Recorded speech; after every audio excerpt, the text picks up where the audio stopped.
à l'heure de la bonne nouvelle. Croyez-vous au ciel? Croyez-vous à l'enfer? Peut-être préférez-vous imaginer un ciel sans enfer.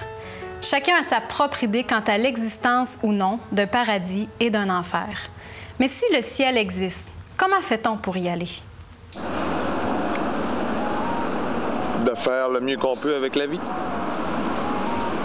D'aller jour après jour, puis en anglais, ils disent « make the best of it », là. Faire le meilleur avec ce qu'on a. Ça, c'est selon notre vie, comment on se comporte dans notre vie. Eh bien, ah là là, ça c'est une bonne question. Là. Je peux pas vous donner de réponse. En étant vrai, en étant honnête, c'est déjà excellent. Puis en cherchant toujours à s'améliorer au niveau individuel, ça peut pas faire de nuire à la communauté aussi à ce moment-là. Donc, d'après moi, s'occuper de soi d'une façon saine et honnête en général, d'après moi, c'est la meilleure façon d'avoir son ciel si le ciel existe. Par l'esprit. Par l'esprit. Eh bien, il faut croire à sa vie le mieux possible. Oui, mais on n'a rien à faire. Absolument rien. Pourquoi? Tu fais ton cheminement de vie, puis tu te ramasses où est-ce que t'es dû. OK. Le bandit, le bon gars, le religieux, l'athée. Toute personne peut se rendre là. Bonjour, messieurs. Bonjour, Valérie. Je pense que les réponses les plus communes qu'on a reçues, c'est qu'on a juste à faire le bien pour aller au ciel. Mais ça, c'est si le ciel existe. Oui, il y a une petite notion qui est rajoutée à la question. Si on avait posé cette question, il me semble, il y a peut-être 30 ans ou 40 ans, on n'aurait pas eu besoin d'ajouter si le ciel existe, parce qu'à ce moment-là, la majorité des gens croyaient qu'il y avait une vie après la mort.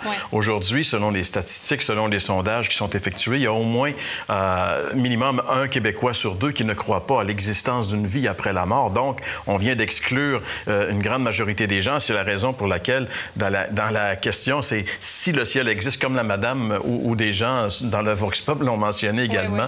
C'est assez intéressant. Mais ce qui ressort d'une manière très claire, en fait, si on pouvait faire une synthèse des réponses, c'est que oui, pour aller au ciel, il faut faire de notre mieux. C'était la réponse qui ressort de là. C'est faire des bonnes œuvres. En tout cas, c'est comme vraiment dans notre ADN, à nous les êtres humains, que si on veut aller au ciel, si on veut plaire à Dieu, il faut faire des bonnes œuvres. Ça, c'est le principe fondamental de toutes les religions.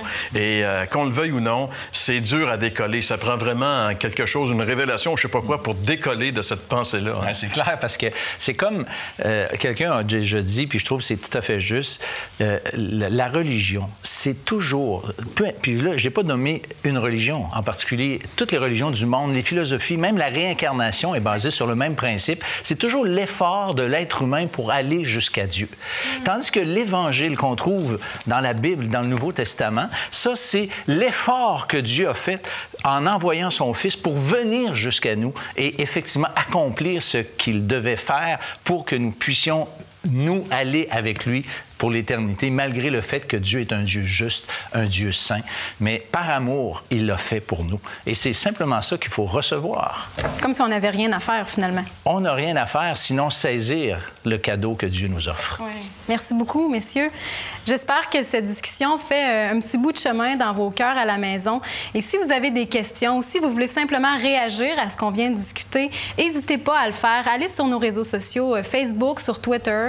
Vous pouvez nous écrire également à l'heure de la bonne nouvelle, casier postal 26006, Trois-Rivières, Québec, G8Y7M1 ou par téléphone au 1-866-509-1319 ou encore par courriel à info@hbn.ca.